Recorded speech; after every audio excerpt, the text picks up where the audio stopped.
Alright, what is up, guys? We are back with Nanatsu no Taizai, chapter 291. An eye for an eye, a tooth for a tooth. This cover page, man, it's got me feeling some type of way, man. Like, this is dangerous territory, man. You shouldn't do that to me.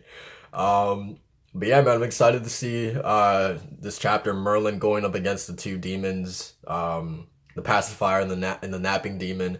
Um, she put a scratch on them both last chapter, right? So let's see what their weaknesses are. If we don't have a weakness, then you'll just make one. Don't go talking big after you just barely managed to leave a scratch on us, you little wench. Merlin, these are not the kids of opponents that a bluff will work on.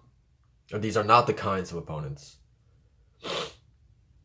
Oh, okay. So she just put Chandler in or Kuzak in like some kind of wind bubble, and I guess electricity is hitting Chandler. Where did that attack just come from? I didn't see her take any offensive action at all. And we got Zeldris in the background.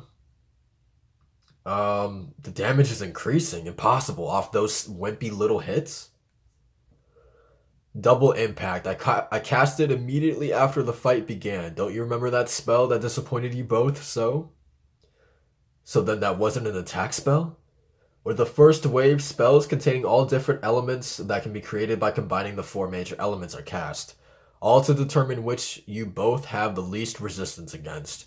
For Chandler, it was lightning, and for Kusak, it was wind. Okay. So she basically just threw like I don't know, like an amalgamation of spells at them that contained all these different elements, and from there she was able to pick apart which element specifically did the most damage to the both of them. That's that's pretty crazy, man. Um, all right. So then with the second wave, magic to further lower each of your resistance to those vulnerabilities is cast. That weakening magic is then further amplified by my own power, infinity. Each time you get hit, your resistance will continue to fall and fall. A most magnificent advantage. I pray I never have her as my enemy. That's what I'm saying, dude. Um, she's absolutely terrifying. Pacifier, if I could just figure out the source. Absolute can. Let me fix my camera really quick. Okay. Alright, so Absolute can, and she just hit Chandler again with some lightning. Where did the attack come from this time? And Chandler, or Kuzak, just got hit with some wind. Damn you. This entire space is currently enchanted with a multitude undetectable and invisible lightning and wind spells set to automatically react to both your speech or your movements. Any incantations or attacks you may make, they will continue to be recreated by my power infinity. That's it. They lost. There's nothing that they can do. There's absolutely nothing that these two can do. They can't move, they can't talk, they can't even use magic. If they do any of those things, they'll be immediately hit with their weaknesses. Um, and it's not like this is gonna stop because she's just gonna use infinity to keep this up. So she's literally got them trapped in like a minefield. This is insane, dude. Until the breath ceases from your bodies. That's it for them, dude. They're done. That's crazy. What is this magic? It's incomprehensible. I hardly know myself. I took a dual element attack magic and then just improvised, making it invisible, undetectable, automatically casting, homing, and for the final touch, added infinity to it. That can't be fair. It definitely isn't. I don't think it is. Um, but when did you even set those spells to begin with? Really? It was while I was teleporting around trying to escape Zeldris's ominous nebula. So that would be that would be really funny if like that moment where she was like teleporting I think she was teleporting like Hendrickson and Gilthunder away, right? But it would be funny if her teleporting those two away just gave her the the excuse to plant her little spells all around the area. Like that's the only reason that she saved them. That would be hilarious if that's why she did it. Um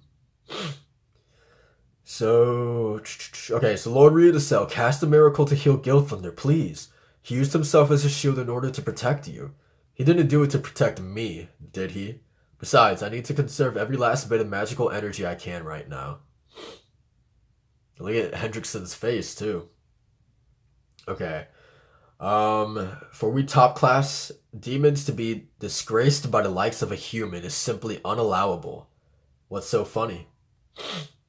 Alright, are we actually gonna see some resistance now? Resonant. Merlin, what's wrong? Okay, we got Chandler laughing. As expected of the napping death god, in a mere instant, he could take over the soul of his target and along with it complete control over their life and death. That is the essence of his napping. You're looking rather cute. Is that your true form? You should meet the same fate as that boy Arthur, but before that I'm going to need you to remove that magical bullet hell that you set. You can regret ever trying to take on a top class demon in hell. Your conscience, your very will is now my prisoner. Well then, as your so-called prisoner, I've got a response for you. She just punched him in the face. Um, how? I had already calculated that you would try to possess me. She already has a countermeasure for this. Um, did you really think that you would be able to take me over on top of receiving the Supreme Deity's blessing? I also was bestowed a strengthening of my soul and spirit. It seems you still haven't realized the situation you're in. Have you, fool? Oh no, dude. I don't like little kid Merlin at all. I don't like that face at all, dude. Oh man, dude. She's terrifying. The one that stepped into hell is you. Now I'm going to take my time and make sure I work out every last little bit of Arthur's grudge. Are you finished yet? Hurry and make this wench release her spells. This is bad. If this keeps up. Oh, Zeldris is jumping in, okay. Um the hell happened? Don't get ahead of yourself. Okay, so is he like destroying the spells or something? Your magic power is hardly enough to stand against the power of the Demon King.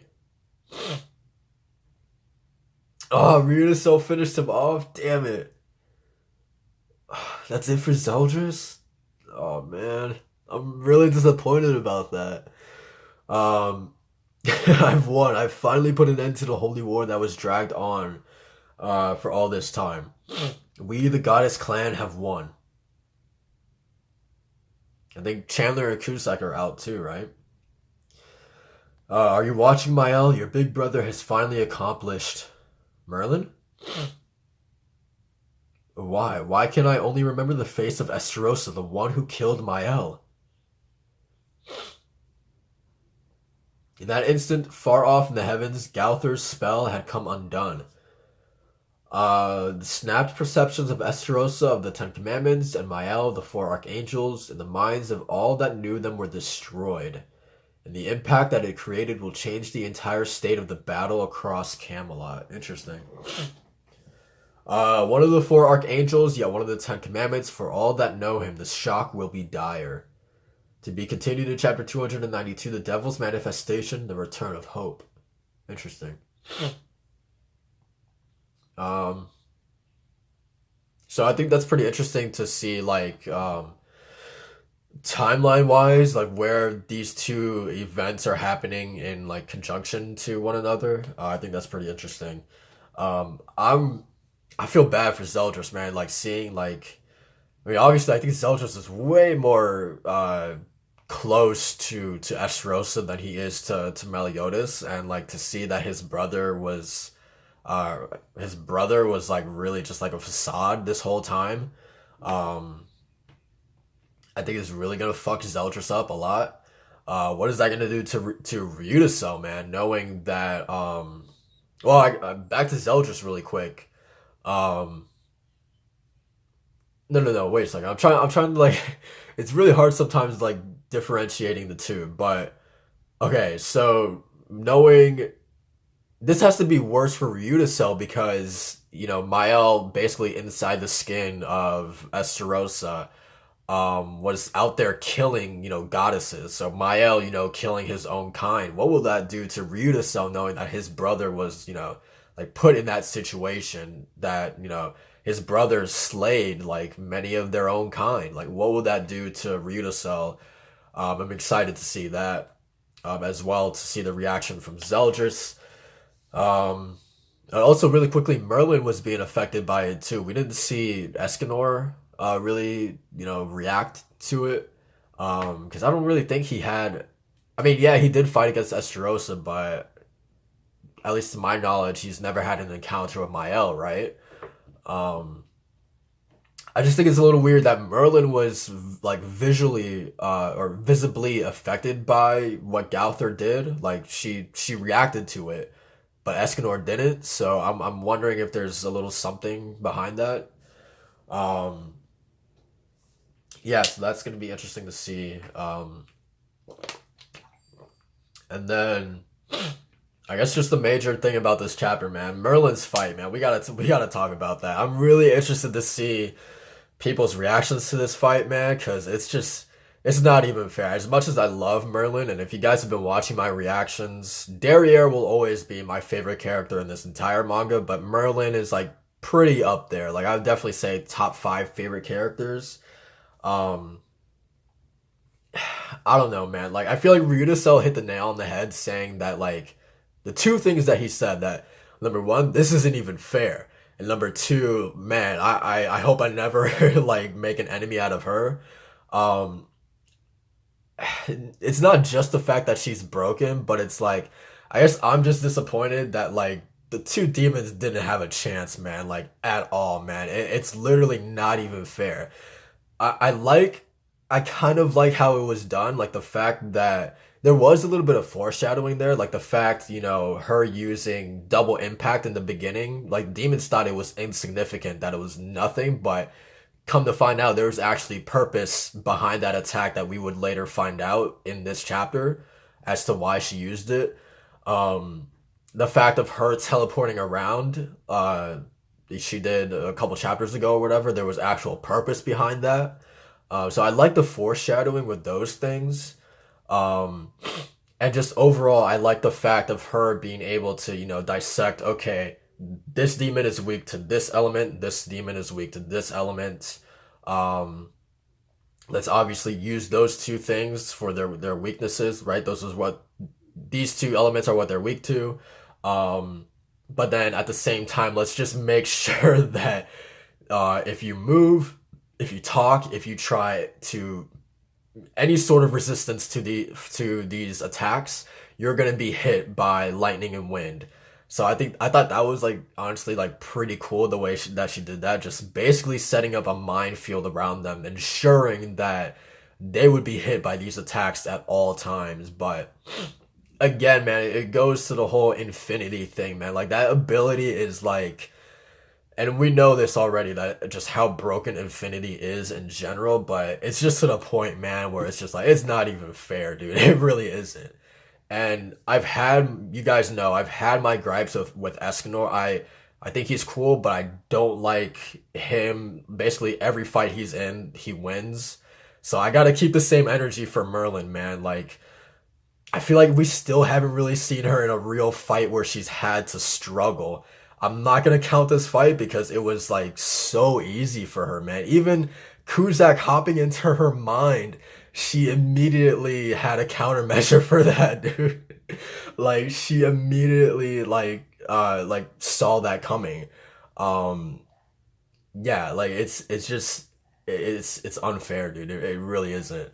Um and I guess like yeah, like I said, man, like I don't like for any manga, this doesn't just go for Taizai, but just like characters who don't struggle in fights, characters who just make it look so easy to me are boring, and I guess that's just what this fight was. In general, I just think this fight was boring. Like the whole thing, even Zeldris's against Escanor, I thought was like a little bit boring as well, man. And I don't know, just like far too predictable. I just wish that with Merlin, and it's Infinity's fault, man. It's that ability's fault that her fights are probably always going to be boring because she does have Infinity.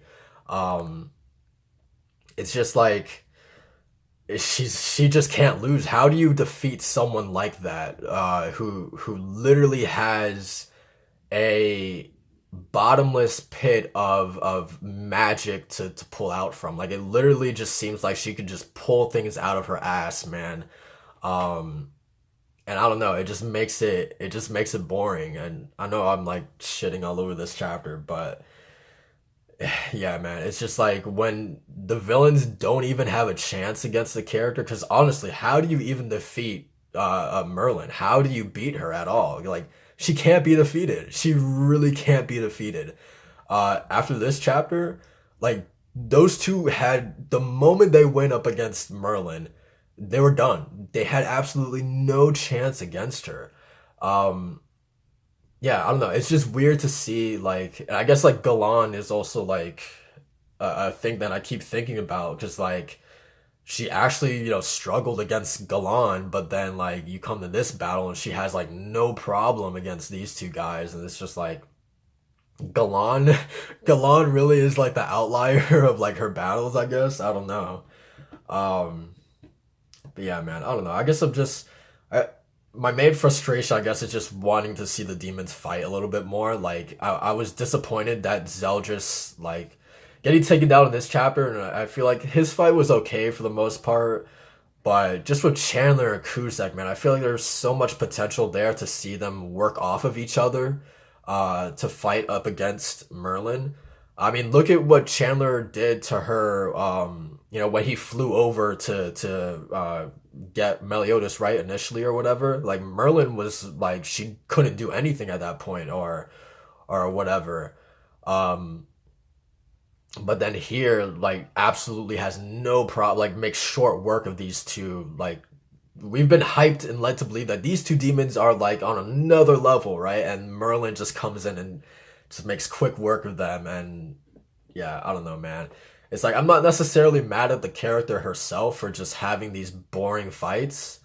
I'm just more mad at Infinity for being a thing, for Infinity even existing. That's just so like unfair, dude. But we already know how broken that ability is. But it's whatever, man. Honestly, like I don't know. Like honestly, could Meliodas like Merlin could easily body any of the sins easily. She could take out literally anybody in this manga that she wanted to. It would be easy for her, man. Like at least that's what I've been led to believe with Infinity. There's nothing that she can't do, and it's a little boring to me that being the case. So I'm really curious to see how people feel about this chapter because like seeing those two demons get taken out so quickly, so effortlessly was kind of disappointing. Zeldris, although he, I guess, but not by much, had a little bit of a better fight. But even then, man, I wanted to see him do more. But I don't know. I'm, I don't know, man. I'm just disappointed by this whole. This was supposed to be the greatest thing ever. Having Cusack, Chandler, Zeldris fighting against Escanor, Merlin, and Rita Cell. Do you guys remember how hyped like we all were for this? And then just to see like all of them just get brushed aside so easily, it's just like, man, I feel depressed, man. I really do. This was not how it was supposed to go down. Um, but yeah, that's it, guys. This is already way longer than it needs to be. I'm probably gonna get some dislikes on this video because I talked bad about Merlin, but because I have some genuine gripes about Merlin, but it's whatever, man. I still like her a lot. I think she's cool, but it's just Infinity, man. We gotta find some way to get rid of it. Like honestly, it's ridiculous. But yeah, that's pretty much it, guys. Thank you guys for watching again. Like, comment, subscribe for more Taizai. Let me know what you guys think about this fight in the comments below. Did you like it? Did you hate it? Are you disappointed about Merlin winning so easily? Let me know. But that's it for the video, guys. I'll see you guys next time. Peace.